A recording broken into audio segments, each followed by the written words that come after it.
distribution today, it's not chapter 14. This is from the old book. I like this presentation better. It's a little clearer. If you ever want to try this test, I'll tell you what you can do later on. Probably at the end of the slideshow. It's just fun to do. But this is called chi-squared. It's not chi. It's not chai. It's the chi-squared test. And what we're going to do today, there's actually going to be two tests that we do with chi-squared. The first one we're going to do is called goodness of fit. And the chi-squared goodness of fit test, what it does is it allows you to test some distribution that's already kind of been announced, and you want to check if it actually works. The example that I have up here actually is from the Titanic. So the question is, what would it have been like to be a crew member on the Titanic? And the question is, for example, we knew that 40% of the people on the Titanic were crew. But 45% of the deaths were from the crew. So you kind of think about that like, okay, wait a minute, if it was 40% were crew and 45% were the deaths from crew, that doesn't look so bad, does it? I mean, it's almost 50% made up of crew, almost 50% of the deaths. Well, that makes sense, doesn't it? It kind of should be that way. So what we can do is we can kind of test this theory and see if it's actually true type thing. The question is, did the crew pay a heavier cost? The way we would have done this test before is that we would take a look at the 40% as H0. We'd say, oh, we think that it's 40%. We really don't think that. That would be an alternate. And we would say that the proportion was actually higher for that. And 45% died, is what you're saying? Right, 45% of the deaths. Okay? Because what we're saying is, well, you know what? It was only 40% of the crew, right? So that should be the H0. Well, if it was 40% crew, then 40% should represent the number of deaths as well, right? If 40% were crew, then 40% of the deaths should have been attributed to the crew. It's only what makes sense. But we don't believe that. We actually believe it was higher. So this is kind of the way we used to do it. This is, what, chapter 10, 11? 9, 10. 9, 10, maybe 11. So anyway, yeah, 9, 10. And then we go through our conditions. Did we have bias? Did we have independence? Was there normality? That whole bit. So I'm just walking you through what it was, because I'm going to show you what it's going to look like now. Then we carry out our test of significance. We would get a z-score, and then we would interpret that into a p-value. And of course, because the p-value is low, we would reject H0. We would say, because p-value is so low, we reject H0. We believe the proportion of deaths among crew members was higher than expected. Okay? Now, so when you think about a test statistic, you really want to think about, what is it? If you have a high test statistic, is that good or bad? What is it really telling you? If you have a z of 1, how do you feel about a z of 1? Is a z of 1 bad? No, it's good. It's not so bad, right? Has it deviated from the norm a lot? No. No. If you have a deviation of 2, you've deviated much more, right? Yeah. So when we look at z-scores that are like 2, 9, maybe 3, then you say, whoa, that's really out there, isn't it? Okay, so the higher the z-score, the more unusual, the more you should be suspecting something's going on. Okay, so I mean, we only talk about 1, 2, 3, but you can get higher, higher, higher. The higher they are, the more unusual, right? They don't just happen. So in this last example, we had a 4.1 for a z-score. That is really unusual. Yeah. Because we would only expect, if you look at your what you've been doing before, it's like 2-something, 2.7. After 2.7, there's 0 probability of something like that happening. Okay, and you can look at the chart to take a look at that. So if it's a z-score of 0, then we say, oh, that's exactly what we expect it to be. That's the mean. If it's a 5, then we're like, that's way out there. What about -3, though? Is that unusual? It's still unusual, right? It's just unusual in the other direction. Yeah. So it's still...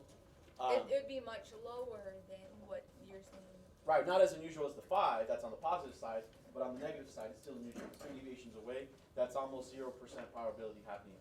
So like on that example, it was like 0.4, and negative, it would probably be less than 40%, right? It's still small probability, but it's on the other end of the distribution. Because remember, the distribution is normal. Yeah, so it would be less than. Right. Okay. Right. Yes. These are for proportions. Now, here's what actually happens. So let's take a look at what we would do if we're actually testing the distribution. Okay? So, here's how many people were on board on the first class. We had 329 people. We had 285 in second class, 710 people in the third class, and 899 were crew. So if we take a look at the percentages, we have 15, 13, 32. So actually, the crew was 40%, which means that everybody else made up how much percent? 60%, okay? So just some running totals down at the bottom. This is the total number of people that were there. We had 100% of the people. Now, what we observed, the actual people that died, from first class, we had 130 people die from the 329. 166 out of 285, 536 out of third class, and 685 from the crew. So you're actually starting to see something going on with those numbers. So now, if they actually died according to the model, then we would expect 15% of these people to die, which is 224. 30% of this class would die, which would have been 194. 32% of these people, and 40% of those people, correct? So this is what we would expect to happen if they were all dying in, I guess I should say, in all fairness. If they were all fairly dying. Does that make sense? So those people in that class were just lower to the water. Yeah? How do they calculate who should die? Well, here's what we're saying. If 15% of the people in if 15% of the people made up first class, then 15% of the people should have died, right? If we're being fair, does that make sense? Yeah. And that's what we're saying. So that's the expected. That's what we would expect. So if you take 15% of this number, then you would get what we are expecting to happen. Is it really what happened? No. No. What we actually happened was 130. Okay? So what we're going to do is we're going to take a look at all those different categories.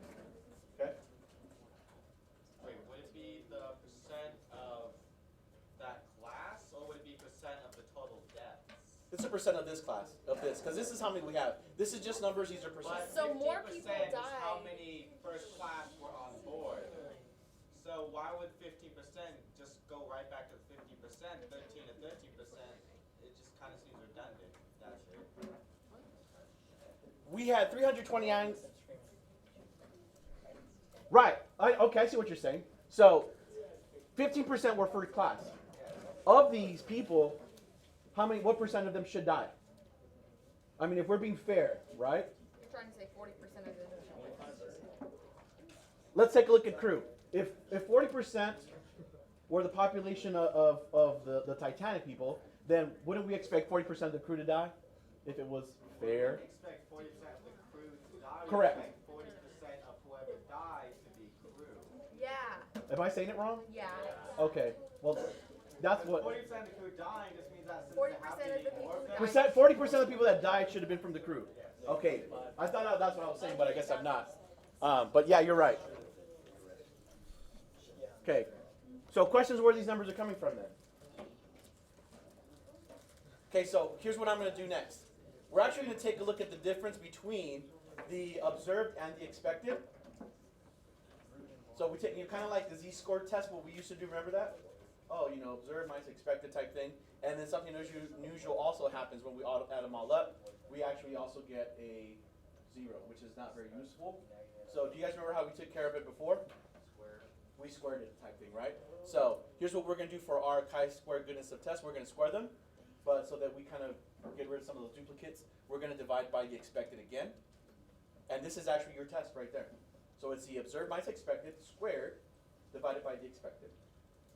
And then when you add those all up, you're going to get a chi-square statistic. Wait, observed minus 6. Yeah, and the formula, guys, is actually right on your formula sheet. So if you turn to the back, it's going to be the sum of all the observed minus expected squared over the expected. It's the very last equation here. So you get that formula. They give it to you. Okay? And I'll put it up on a slide right now in a minute. But what matters here is that now we have a chi-squared So you have to do each one? Yeah, you have to do each one, and then we're going to add them all up. So once we add them all up, here's what we got. So we got a chi-square of 57.77. Now, think about that real quick already. A test statistic that is 57.7. Are you already seeing what I'm saying here? That's a high number, isn't it? You okay? Was that a sneeze or a cough? Like a snark? Okay. So we have our chi-square statistic, 57.7. So how do we interpret that? That's the question, right? Yeah. Okay. You do have a chi-distribution. It's at the very back of your packet. It's the last distribution that you have. Now, I do want to point out some things. Be very careful with this because all the distributions that we've used before have been from that point down. For a chi-square distribution, it's going to be from that point up.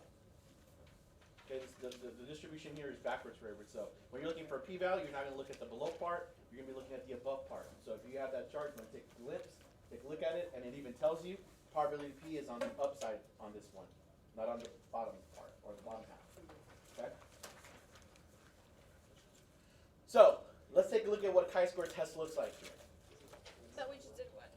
No, we did the math. We did kind of like the do part of it.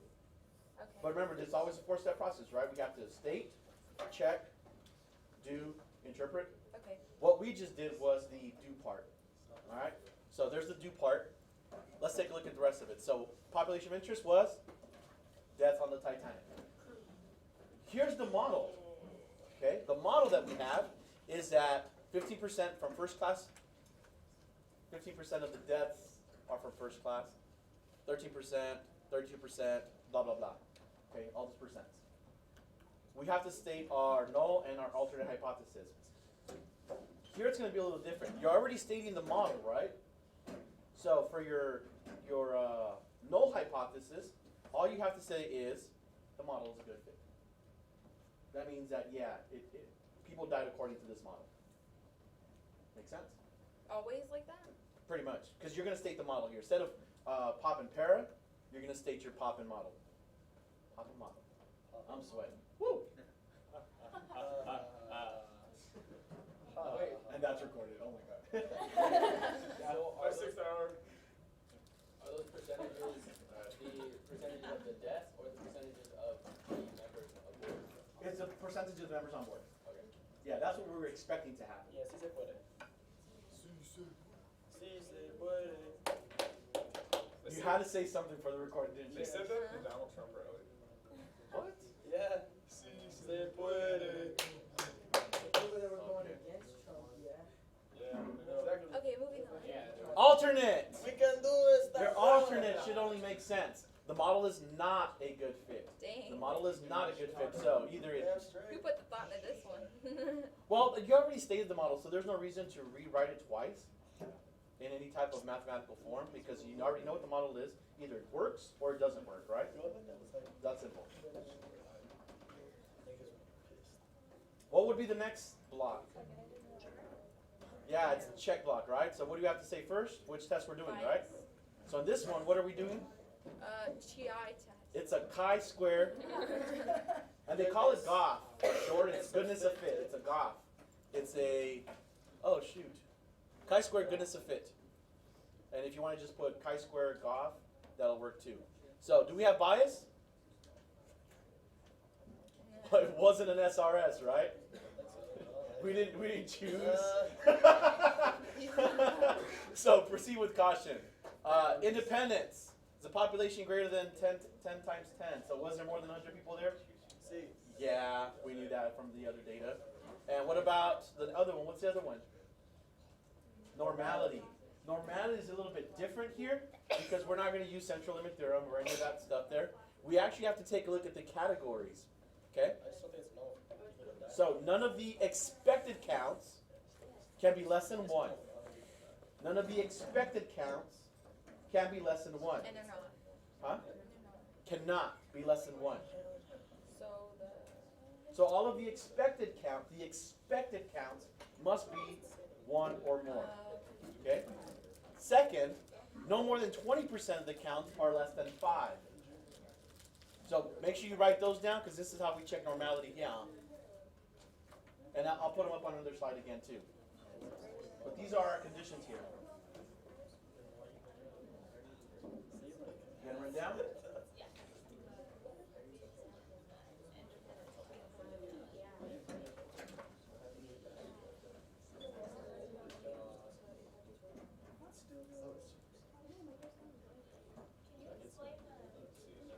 Yeah, I'll talk about it a little bit more. I'm just kind of walking you through it. So, it's still your state check. The next one would be your do, which we already did. And we have a degrees of freedom of 3. I'll tell you why it's 3 in a minute. Okay, we did have 4 categories. 3. So now, when we take a look at the probability of a chi-square being greater than 57, it's essentially 0. It's essentially 0. If you go to your chart, go to degrees of freedom 3, and slide over, try to find 57, you'll see that the probability above is pretty much 0. And finally, you're going to interpret. Because the p-value is so low, we reject H0. The deaths on the Titanic were not distributed according to the model. Makes sense. It's exactly what we've been doing. A little bit tweaked, but it works exactly the same way. The Titanic exams in general, I think more percentage, like proportionate of the crew, it's more likely to die. Well, that's very true. I mean, if you kind of think about what happened with the Titanic, even in the movie, Yeah. less people from the first class died. Why? They got money. They got on the boats first, and then they evacuated the second, and then third, and then who went But last? first class still The died. crew went last. So that's why it makes sense that they. There's like factors. Right. What's up?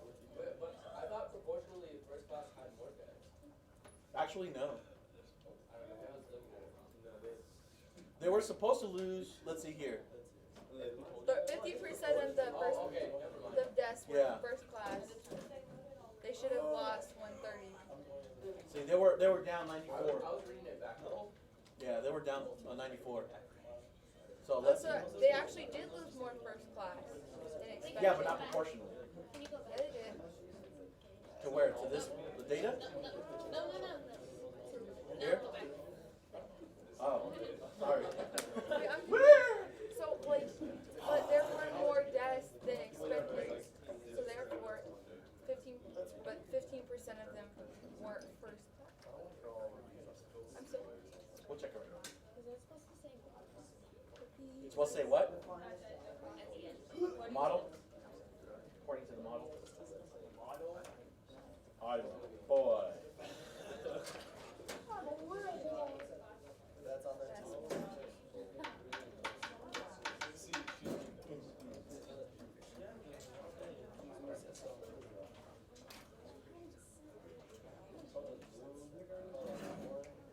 Are we good? Awesome. Continue.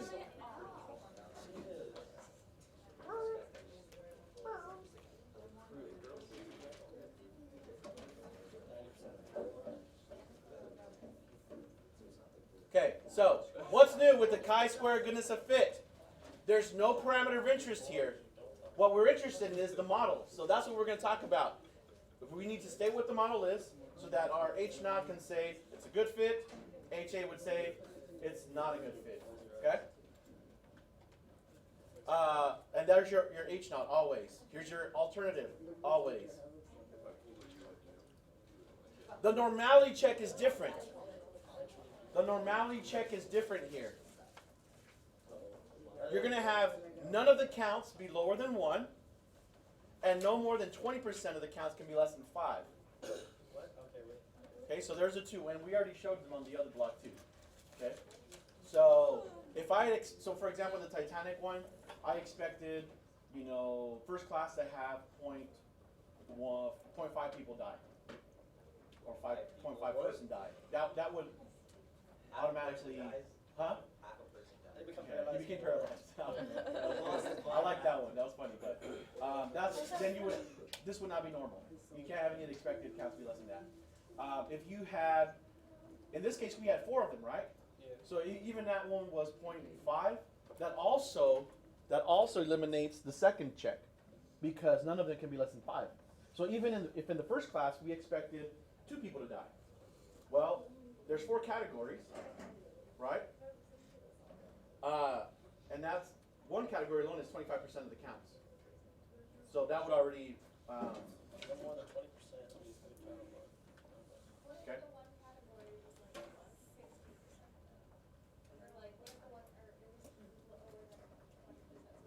Right, but it's the counts. It would be the counts. 20% of the expected counts. It has nothing to do with how many died. Yeah. So in this case, we have 4 categories, right? So each category would count for 25%. So you're saying you need more than that? No, I'm saying as long as all 4 of those categories are legit, then you're good to go. Cool. Okay. Just smile and nod your head. No, never again. And this is how you find your degrees of freedom. Degrees of freedom is actually the number of categories minus 1. The number of categories minus 1. I hate that. Minus 1. It is. I mean, we're doing statistics, so you have to account for not having the whole population, accounting for the whole population. So it's always categories minus 1. Taylor. Oh, no, what about the word problem? What about the word problem? This is right, this is your mouth? Oh. It's only like you just put a paragraph. Oh no. Oh, God. Okay. Okay. The statistic for goodness to go back. Here's what it'll go back. Silencio. Silencio, por favor. For favor.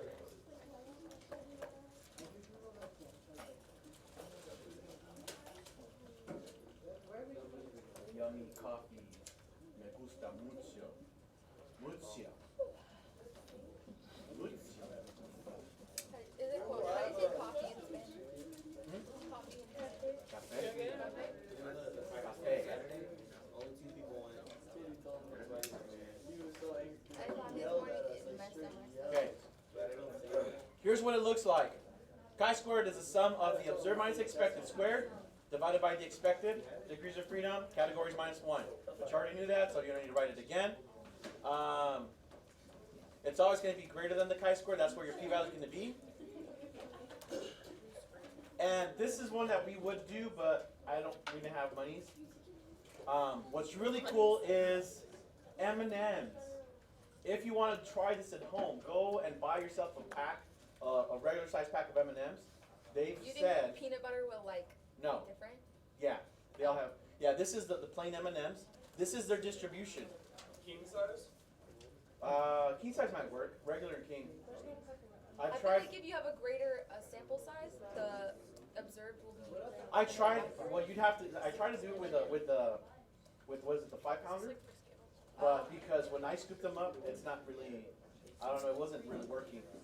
But if you buy the packages, the regular size or the king size, it might work. This is the distribution that they said is in there. 20% are red, 20.6 are purple. What is that? There's some purple. Those are Skittles. These are Skittles. M&Ms are better. Hold on, let me get you the. I'm retarded. There we go. Purple Skittle. Here's the. This one is the M&Ms. That's childrish. Oh wow, Here there it is. are a lot more orange. So these are the distributions for. Oh, here they are. Sorry. This is the distribution for the M&Ms. 20% are orange, 16% are green, 14% are yellow, 13 for red and brown. So that's the new one, isn't it? This is the old one. So this is the way they used to be distributed. Are they more? So then it's missing the blue ones. Oh, yeah, you're right. So then blue would just be whatever's different. Let's see here. I like it. Oh, here we go. I like it. Hey, wait a minute. Go back. 1, 2, 3, 4, 5, 6. 1, 2, 3, 4, 5. Yeah, so they're blue would be whatever the difference is missing. Okay. So try it out. I mean, you guys want to see what this example? So here's what happened. They tore up a package. We got 9 blue, 8 orange, 12 green, 15 yellow, 10 red, 6 brown. Now, according to the model, what we would have expected was to have these counts. So to do the test, Observe as expected. Squared. yeah, so we would take the observed minus the expected, and then square it and divide by expected again. So here's the math that you would be doing. Oh, that's pretty cool. I like how it's colored. And then you add it up, and you get a chi-square statistic right here. My recommendation to you is don't do this by hand. Throw it in a calculator. Throw it in a list. Throw these numbers, the observed and the expected, into a list, and then just throw the whole formula into. And I think I showed you guys how to do that, right? At the very top, and you guys should be fine. That'll spit out a chi-square distribution. So in this case, we got 10.18. So can you guys find the probability of that happening? Go ahead and try that right now. Wait, so like, so every single one, like, so you have to do the observed minus the expected over the expected, the square root of the observed minus the expected over the expected. For every single and one. then you have to add them all up? Yep. Oh, okay. Yep. And then that's your, the Okay. chi-square? That's your chi-square statistic. Chi-square. So this time we have a 10. Chi-2. So what's my degrees of freedom? Hold on, I got this. We have how many categories? 2, 1, 2, 6. 3, 4, So 5, it's 5. 6. So we have 5 degrees of freedom. So I go to 5. And then as I move across to the right, I should see, what should I be looking for? You should be looking for a number, Yes, a number.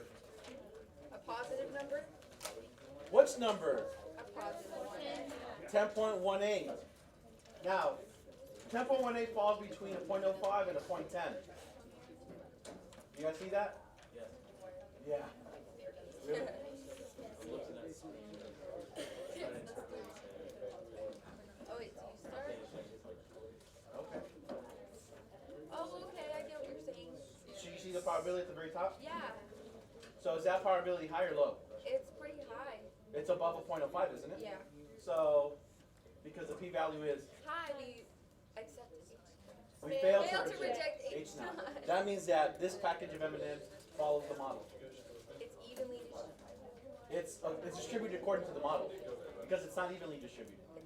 No, because we said it was, what, like 4, we said it was more M's, right, the orange, 20% orange. So it's distributed according to the model, Okay. and then we would be done. That would be it, Dang. okay? Questions? Can I go to the bathroom? You may. Questions? All right, cool. Let me end this.